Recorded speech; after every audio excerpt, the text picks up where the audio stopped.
Okay, this is a question I want to ask. And I know this question is going to run all over the place, but what type of woman do you guys like? I like in shape women. Women that take care of themselves and they don't have like stomachs protruding over their pants. So, nice tone, like tone and nice, take care of the body. So that could speak for like any woman, but like slim, not like obese or anything. okay, Fat or anything. got you. Shallow. Shallow. I want a woman to take care of herself. She Shallow. take care of herself. You didn't say nothing about personality. I'm gonna get into Personality do shine. Women take care of themselves. I'm gonna tell you. I like classy, intelligent, spiritual, affectionate women with slim, sexy, curvy bodies. They're all around. Intelligent, spiritual, slim, sexy, curvy body. I usually like the exotic. Filipina, Latina, you're half Portuguese, half Mexican.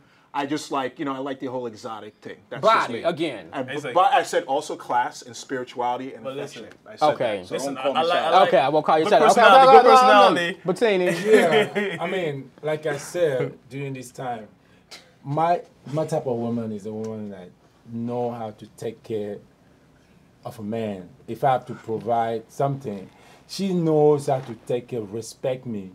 Because if she don't respect me, she's taking my manhood out. Because you're giving her the equal amount of respect. Yes, because a woman, if I like a woman that will cook for me, not I'm going to cook. She has to cook for me. Okay. And then she has to be, I'm not looking at the beauty. No, I got you. I'm looking at a woman because we're into the relationship, like, you have to know your band. You have to know what you're supposed to do on the other side, and the other, I know what I'm going to do. So my problem is I love to eat. So if a woman can cook for me, cooking is number one on your list. Number one. Okay, so she's going to cook and you're going to mow the lawn. And yes, okay with that. Yes. Mark. I'm going to bring the money in. Okay. I think for me it's just confidence.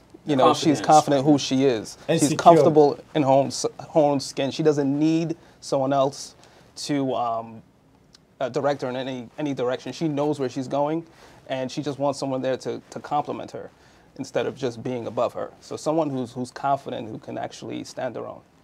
Okay. And usually I feel like we look at our women figure in our lives, mother, grandmother, aunts, things of that nature, because I find myself when I look at women, I look for the same attributes that my women in my family that raised me have, which is a woman that takes care of herself, like you guys are saying. I mean, hygienically, I'm not talking about get your hair done, get your weave done, because I see a lot that hygienically just keep yourself together. And loving, love, respect. I grew up with nothing but love, respect, being honorable in the household from the women that I saw in my house. And that's the type of women that I look at. All of the other stuff, the physical, I mean, we do have certain shapes and types and everything, but I mean, that's neither here nor there, but those are the main ingredients. And I do want to kind of open it up a little bit and speak about interracial dating. Anyway, international, interracial. My ex was from Israel. So I was engaged and married for 10 years before we break up. Okay. And it didn't work because, I was black and non-Jewish. And then, the family loved my style, loved my sense of humor, my personality. But, right. But the religion part of it, and tradition. She loved me. She was just every woman I wanted. Okay. She was giving me everything, but the religion didn't allow it. Today, she's, I'm not going to say it. Today, that was, and I went through a lot of challenge with my sisters. Okay. Because you walk into the club with a white girl, and then you don't feel comfortable. We're going to come back to that. Okay. Mark. All right. Yeah, I think that, we as a society has become so multicultural to think that interracial relationships are still considered taboo is kind of, it's just ridiculous. Okay. I mean, if you look around, but whether it's white, black, Asian, whatever it is, I think, we need to appreciate each other's differences. I get it. And, as well as our similarities. Okay. And, I feel that just certain people are just so hung up on that race issue. No, I get it. And I feel that, if we can just actually just let that go and just accept, and just the number one thing is love. Yes. If we could just, keep that, keep that intact. Everything else is just, it's not important. We don't I have agree enough, with we don't Mark. have enough I agree with men. Mark. Because people, if you look at history, everybody been doing each other for years. That's why that's why everybody looks so different. That's why you have green eyes and he's a black man. Because everybody been doing it for years. I don't understand why it's still taboo. It doesn't make any sense. And you don't know who you're gonna end up with in the future. You don't know how you connect with that person. You don't know. You're not responsible for who you fall in love with. You can fall in love with an Asian woman, a white woman. It doesn't really matter. But for it to be taboo is just still ridiculous. I mean, we came such a far way as a society. And we have so much, smart people around, and for them to look down on that sometimes, like when I'm walking down with someone out of my race, like I get stared from black people and white people, and like they're looking at me like, oh, is that girl with that guy? What's going on over there? I'm like, yeah, I am with that guy. And a lot of the stuff in the past too was about force, not about love. It was about force. Also by force, yeah. It was by force. I have no problem with it whatsoever. I've dated. Yeah, you multiracial. I've dated all around. I've dated all around the from Asian to Indian to Latina. I don't care.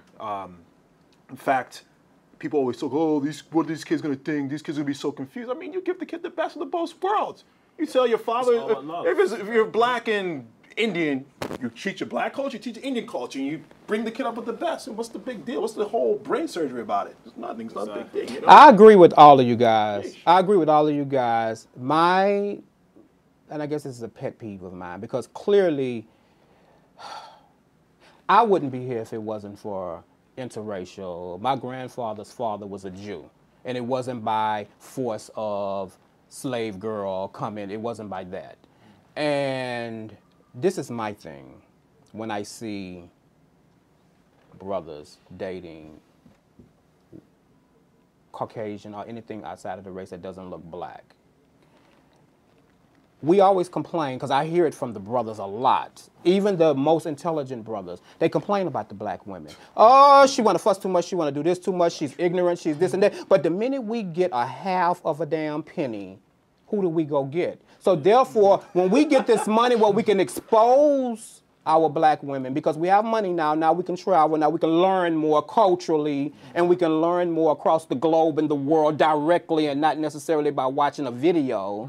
The minute we get this little penny, we go and we get a white woman, and it's all over there. And then because and after this, I probably I'm gonna have to cut it down. It ain't nowhere in the world Kim Kardashian could be a black woman. None of them brothers would touch Kim Kardashian if she was a black woman. They just would not touch her. And had sex with all of them different men and been passed around like that. It's still men lined up black that's waiting to get with her. Kanye, one of our top artists, is with her now. What is he supposed to, is he gonna marry her? They're talking about marriage. She's not even divorced. This girl's not even divorced. And they're talking about marriage? Get the fuck out of here. No, I need to cut you off, Keith. I agree and disagree with some of the stuff you said. I agree that like, once a guy do become famous, he date outside the race. But the thing I'm totally against when black guys just put down the black women.